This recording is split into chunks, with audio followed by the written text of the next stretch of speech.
So this was the square root of 5 proof, and I followed the odds and evens idea, and we found a contradiction just like last time. Yep. And a really interesting surprise, and this was why there was a Twitter thread about this, is this proof works for the numbers you hope it works for, up to 17. Huh, And that's then weird. it doesn't work for 17. So when you get down, I didn't check it, but when you get down to this step at 17, I guess you don't get a contradiction. All right. So you get, maybe you could find, let's say that they were both even. They both could be even, just making it up. Yep. And so then you replace it with, you know, whatever, 2m and 2n, and then go to the next step.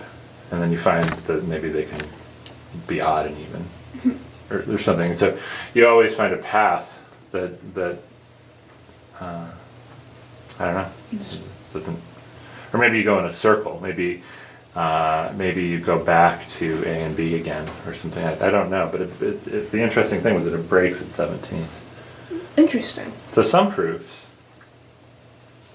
like you noticed, the typical proof would always work for primes, square roots of primes. And it might work for other types of integers. Yeah, it might work for other types of integers too.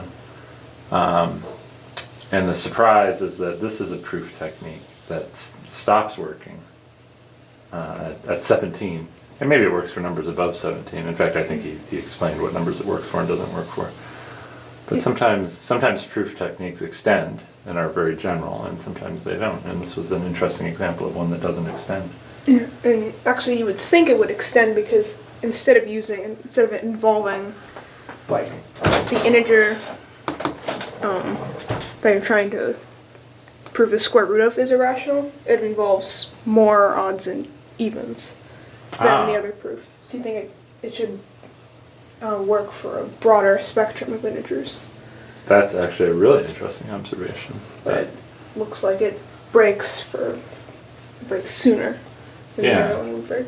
That's a great observation. It does look like it's a more general idea because you're only using parity, odds and evens. Have you heard that word parity before? Yes. When? That's the last project we did. Yeah, the Grant Sanderson project. But this one breaks for some reason. Yeah. That's cool. I thought you'd enjoy that. Alright, thanks.